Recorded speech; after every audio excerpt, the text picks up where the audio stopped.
the search unit terminated their search because of poor light and indicated that they will start immediately this morning. That's when we came back. I think it was around 1 a.m.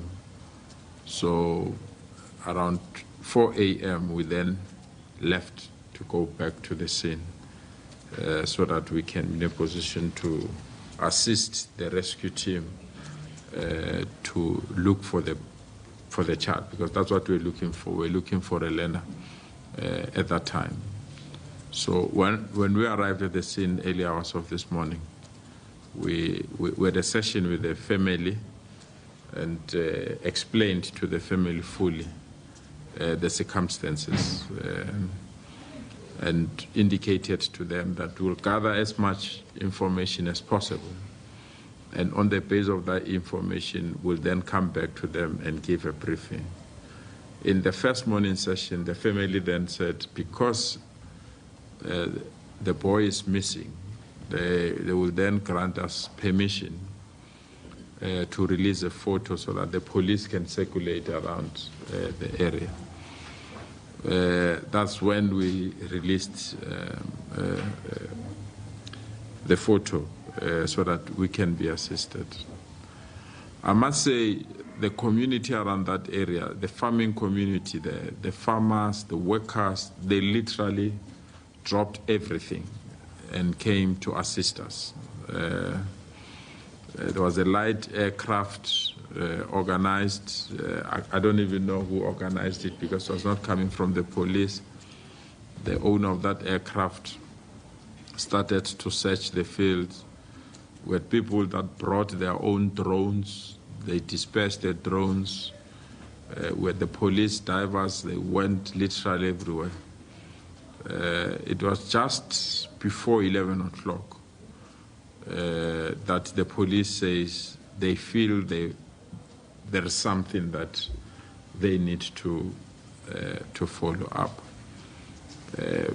That place, the river flows into the dam. So where the children were and where they had an exercise, this water activity, it feeds to the dam, towards the dam. So the police felt that they need to reduce the dam and also reduce the flow of the river as low as possible so that they can be in a position to check whether the missing child is not inside the dam. So they unleashed all their resources. And as I said, just towards 11 o'clock, they then sent a message that they feel they've identified something. And we waited for them, and indeed, they sent a message that they found the body. We were all devastated because we thought that they would find him alive. And when they indicated that they found the body, were devastated. So one had this difficult task of breaking the news to the family. So we had to go and brief the family, and yeah, it was one of the most difficult exercise. Members of the family cried uncontrollably, devastated, so, and we just have to provide all the relevant support and counseling. I must say the leadership of the school, led by the headmaster, provided all the support that was needed at the scene.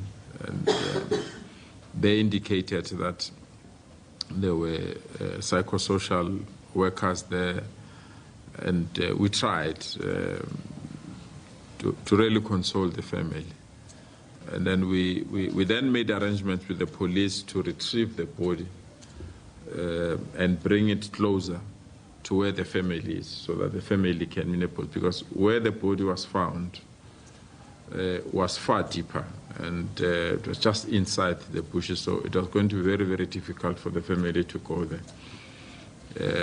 And as police indicated, that we're we're fortunate that the body didn't go into the dam, and it was just close by. So the police brought the body, and we have to take the family to then confirm and verify the body, and they indeed did that. And on that basis, all law enforcement activities had to kick in. The police have to investigate, interview people. The mortuary van had to come in and all those things. So we left the family to rush here, but we extended our sincere condolences to them, to the school community, and also to those that were affected, especially friends of the boy. I know all of you want to know what happened. It's something that where I am, it's very, very difficult to explain what happened. When we spoke to the principal indicated that the incident took place on Wednesday. As I already indicated, that we were only notified yesterday, late yesterday. So we needed to satisfy ourselves whether there are other circumstances that led for the late notification. Because we didn't have an opportunity to speak to the principal and to speak to the school, it's still very difficult now to understand. But when I arrived at the scene, I requested the last people to work with the children there to take me through the same exercise so that I can have an understanding what they were doing. Indeed, they did that. What they're saying that it was a simulation, as if learners were dropping off from an aircraft, and then they have to cross the river with somebody that is injured. So they had to build some crafts and use that to cross through the river. And then, so I was taken through that process. And everyone indicated that after that exercise, they were not aware that there is a learner that is missing. So only when they were doing the head count that they realized that the numbers are not the same.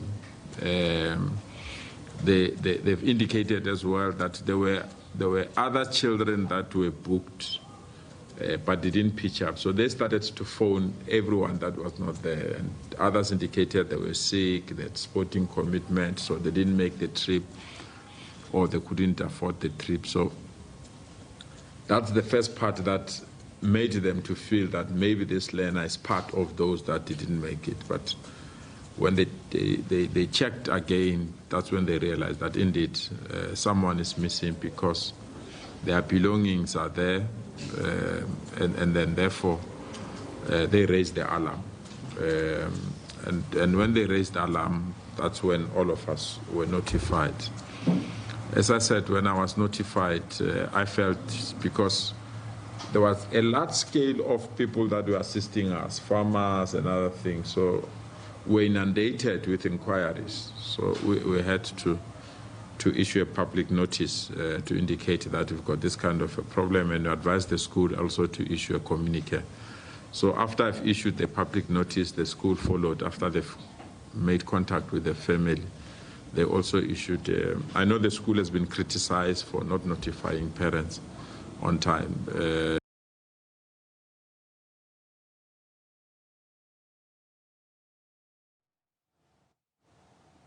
All right, we're going to try and re-establish that line with the MEC for Education there, who is telling us about the incident around the death of the grade 8 learner. We're going to proceed now. Police have not concluded what caused a fire at the Protea South Primary School in Soweto. The school's storeroom caught fire in the early hours of this morning. Schooling is, however, continuing. A second fire at a Gauteng school. Textbooks and school material were burnt. Residents and firefighters battled the blaze in the pre-dawn hours. On Wednesday, the administration block in Kutlo Taro Secondary